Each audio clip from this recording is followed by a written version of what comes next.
मेरा नाम मीना है। मेरी 4 बहनों की जिम्मेवारी मेरे ऊपर थी। मेरे पापा शराब पीते और रोज घर पर पैसों के लिए माँ से लड़ाई करते। मेरी माँ दूसरों के घर पर जाकर झाड़ू पोछा बर्तन करती और हम बहनों का पेट पालती। पर पापा को तो बस अपनी ही पड़ी थी। उन्हें बस अपने शराब के लिए पैसे चाहिए थे। मेरी माँ छुपा छुपा कर पैसे रखती, पर पापा माँ को मार पीट कर वह पैसे छीन लेते। कई बार तो हम बहनें भूखे पेट सोई। माँ रो रो कर हमें लोरियां सुनाकर सुला देती। पापा का डर हम बहनों में इतना था कि जब भी वो घर पर आते हम थर थर कांपने लगते। एक बार पापा ने माँ को इतना मारा कि मेरी माँ बुरी तरह घायल हो गई थी, पर फिर भी पापा रुकने को तैयार नहीं थे। माँ अधमरी सी होकर जमीन पर गिर गई। उनके नाक से खून बह रहा था। हम सब बहनें एक कोने में खड़े होकर माँ माँ कहकर रो रही थी और डर से कांप रही थी। उस दिन तो मुझे ऐसा लगा कि मैंने अपनी माँ को खो ही दिया। फिर पता नहीं मेरे में अचानक इतनी हिम्मत कहाँ से आई। मैं दौड़कर किचन में गई। मेरी नज़र चाकू पर पड़ी। मैंने वह चाकू उठाया और बाहर आई अपनी माँ को बचाने के लिए। मैं पापा के तरफ चाकू घुमाकर बोली, अगर अब आपने माँ को मारा तो मैं आपको जान से मार दूंगी। पर मेरा बाप कहाँ सुनने वाला था। उसने गुस्से से अपना कदम मेरी तरफ बढ़ाया। मैं भी न आओ देखी न ताव और चाकू भरना शुरू कर दिया। वह चाकू मेरे बाप की कलाई पर जाकर लगी और उनके हाथों से खून बहने लगा। खून बहुत ज्यादा बह रहा था, पर मुझे उनकी कोई परवाह नहीं थी। वह गुस्से में अपना हाथ पकड़ कर घर से बाहर निकल गए। मैं फौरन दौड़कर दरवाजा बंद कर दी। मैं अंदर आई तो मेरी बहनें माँ के पास बैठकर रो रही थी। मेरी माँ दर्द से कहार रही थी। मेरे पास तो माँ के जख्मों पर लगाने के लिए कोई मलहम भी नहीं था। मैं गर्म पानी से माँ के जख्मों को पोंछी और फिर माँ को अपने सहारे उठाकर खाट पर लेटा दी। मेरी माँ बहुत बुरी तरह जख्मी हो गई थी। मेरे पास तो उनके इलाज के लिए पैसे भी नहीं थे। मैं घर पर ही गर्म पानी से माँ की सिकाई करती, पर उससे कोई भी फायदा नहीं हो रहा था। मेरी माँ तो बिस्तर से अब उठने के लायक भी नहीं थी। हम बहनें 3 दिन से पानी पीकर अपना पेट भर रही थी, पर मेरी छोटी बहन जो करीब 4 साल की थी, उसे तो अब भूख बर्दाश्त नहीं हो रहा था। वह मेरे पास आती और अपने आंखों में आंसू भरकर बोलती, दीदी भूख लगी है, खाना दे दो। मैं उसे 1 गिलास पानी पकड़ा देती। वह चुपचाप वह गिलास लेकर चली जाती और पानी पी लेती। वह पूरे दिन बस दरवाजे के तरफ आशा भरी निगाहों से देखती कि शायद पापा उसके लिए खाना लेकर आएंगे और उसे खिलाएंगे। वह कई बार तो मुझसे पूछती, दीदी पापा कब खाना लेकर आएंगे, मुझे बहुत भूख लगी है। अब मुझे अपनी बहन की हालत बर्दाश्त नहीं हुई। मैं काम की तलाश करने लगी। सोचा जो काम माँ करती थी अब वो काम मैं संभालूं, तभी मेरे परिवार का पेट भरेगा। जहाँ मेरी माँ काम करती थी, मैं उन लोगों के पास गई और उनसे काम मांगी। उन लोगों ने मुझे काम दे दिया। शुरुआत में तो मैं करीब 1 या 2 घर में ही काम करती और उन लोगों से मैं बचा हुआ खाना भी मांग कर लाती और अपनी बहन और माँ का पेट भरती। एक दिन मेरे पापा घर पर आए। मेरी छोटी बहन बहुत ज़्यादा खुश हो गई। वह अपने नन्हे से कदमों से चलकर पापा पापा कहते हुए उनके पास गई, पर पापा ने धक्का मारकर उसे गिरा दिया। वह रोने लगी। मैं दौड़कर उसके पास गई और उसे अपने गोद में उठा ली और पापा के तरफ गुस्सा भरी निगाहों से देखी। गुस्सा तो बहुत ज़्यादा आया था, पर मैं चुप थी। पता नहीं वह घर में कुछ ढूंढ रहे थे, शायद से पैसे। उन्होंने पूरा घर छान मारा, पर घर में कुछ भी नहीं मिला। फिर वह चले गए। मैं जैसे तैसे लोगों के घर में काम करती और अपने घर का खर्चा चलाती। एक दिन जब मैं काम से आई तो मेरी बहन नीलू, जो मुझसे छोटी थी, वह कहीं भी घर में नहीं दिख रही थी।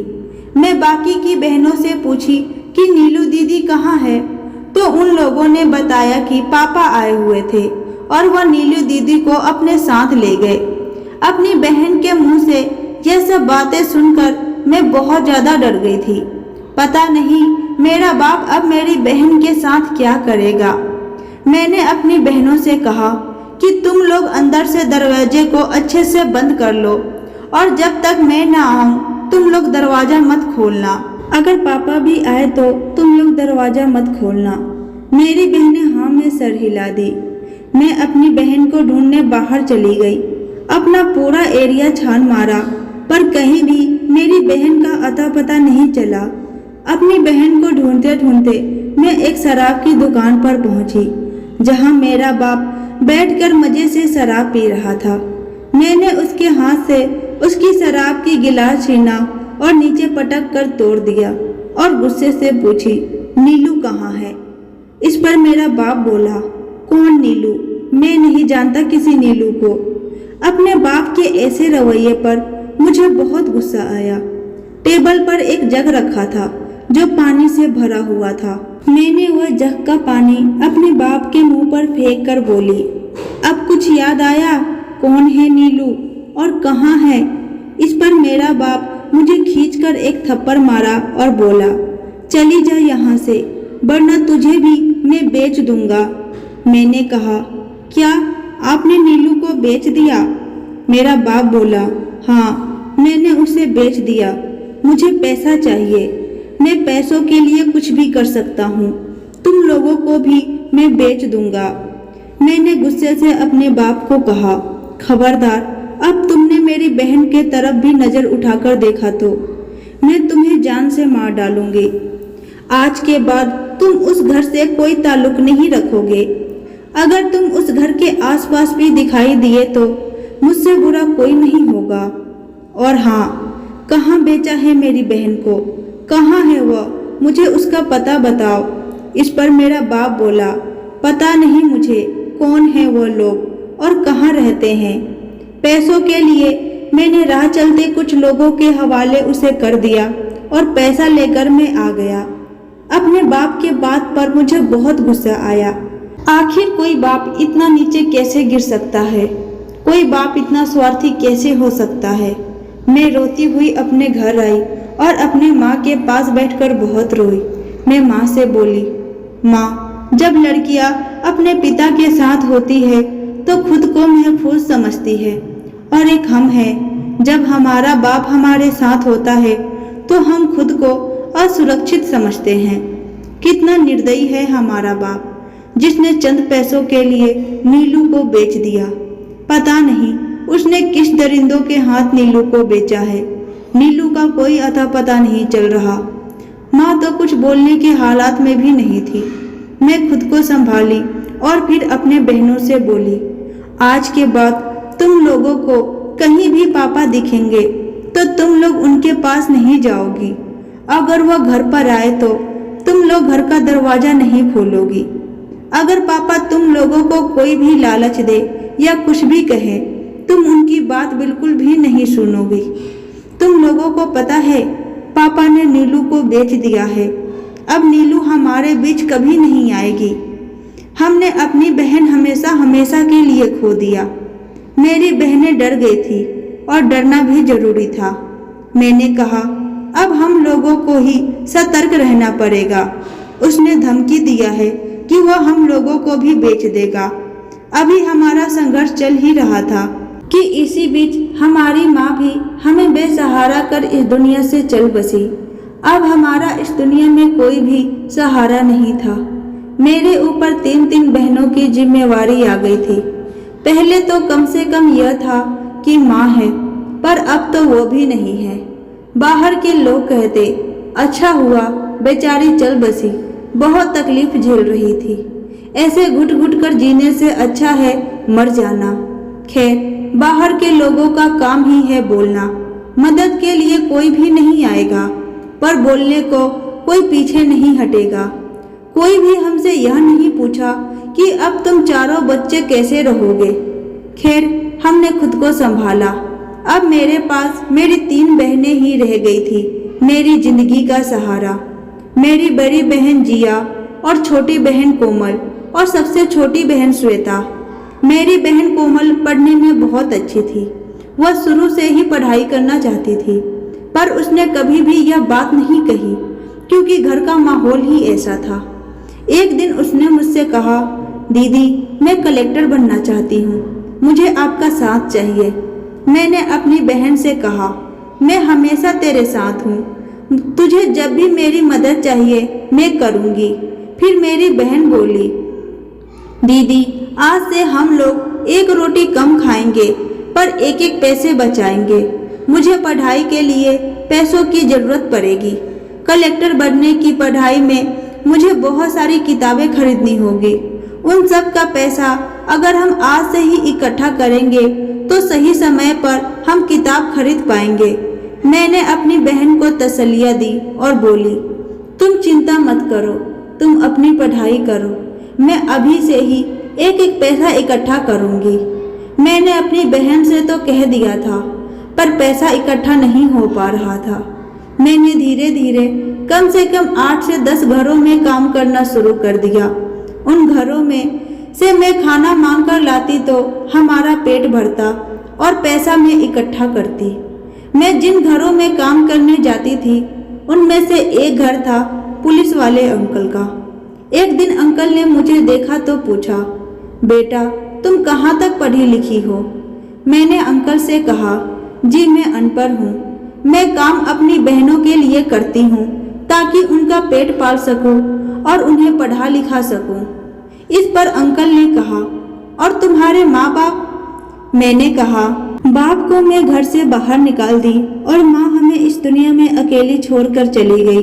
फिर पुलिस वाले अंकल ने पूछा, तुमने अपने पिता को घर से क्यों निकाल दिया? मैं पुलिस वाले अंकल को अपनी सारी कहानी बताई और अपनी बहन कोमल की पढ़ने की इच्छा भी। अंकल को बहुत खुशी हुई जब वो यह बात सुने कि मेरी बहन कोमल कलेक्टर बनना चाहती है। उन्होंने कहा, कल तुम अपनी बहन कोमल को अपने साथ यहाँ लाना। अगर वो पढ़ने में अच्छी होगी तो मैं खुद उसकी मदद करूँगा कलेक्टर बनने में। मैंने कहा, जी मैं जरूर लाऊंगी। अगले दिन मैं अपनी बहन कोमल को अपने साथ पुलिस वाले अंकल के घर पर ले गई। पुलिस वाले अंकल ने कोमल से कुछ सवाल किए।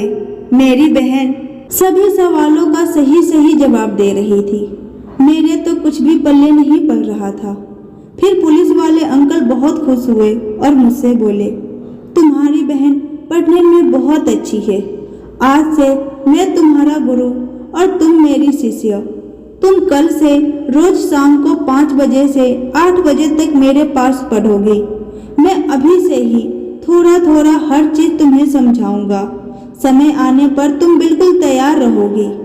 मेरी बहन खुश हो गई थी और पुलिस वाले अंकल का पैर छूकर उनका आशीर्वाद ली।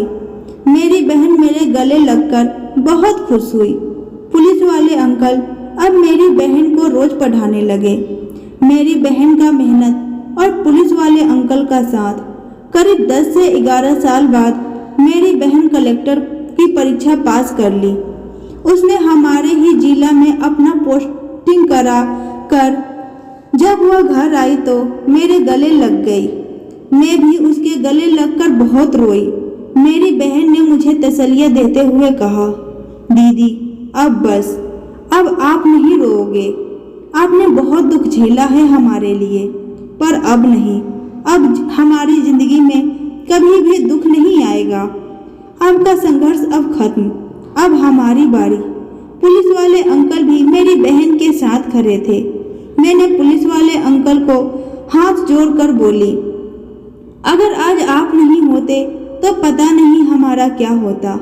मेरी बहन आज जिस मुकाम पर खड़ी है सिर्फ और सिर्फ आपकी वजह से। मैं आपका यह एहसान कभी नहीं भूलूंगी। आपका बहुत बहुत धन्यवाद। मैं जिंदगी भर आपकी आभारी रहूंगी। इस पर पुलिस वाले अंकल बोले, अब धन्यवाद बोलकर मुझे पराया मत करो। हमारा फर्ज है देश की जनता की सेवा करना। मैं तो बस अपना फर्ज निभा रहा हूँ। मैंने कहा, काश हर पुलिस वाले आपकी तरह ईमानदार और देश की जनता की मदद करते तो आज हमारा समाज बहुत आगे होता। सैल्यूट है आप जैसे हर पुलिस वालों को जो निस्वार्थ भाव से अपना फर्ज निभा रहे हैं और देश के लिए हंसते हंसते अपनी जान दे देते हैं। पुलिस वाले अंकल ने जिया की शादी अपने ही किसी रिश्तेदार से कर दी थी। अभी मेरी शादी नहीं हुई थी क्योंकि अभी मेरी जिम्मेवारी बाकी थी। अभी मेरी छोटी बहन जो पुलिस बनना चाहती थी, मुझे उसका भी तो सपना पूरा करना था, इसलिए मैंने शादी नहीं की थी। पुलिस वाले अंकल ने कभी भी हमारा साथ नहीं छोड़ा। जैसा एक बाप अपनी बेटी के साथ खड़ा रहता है, वैसे ही पुलिस वाले अंकल ने हमारा हमेशा साथ दिया। जो काम हमारा बाप न कर सका, वह काम इस देश के बेटे ने कर दिखाया। सच में सैल्यूट है देश के बेटों को। जय हिंद। उम्मीद करती हूँ आज की कहानी आपको पसंद आई होगी। वीडियो अच्छी लगे तो वीडियो को लाइक करें, चैनल पे नए हैं तो चैनल को सब्सक्राइब करें और कमेंट बॉक्स में अपनी राय बताएं। धन्यवाद।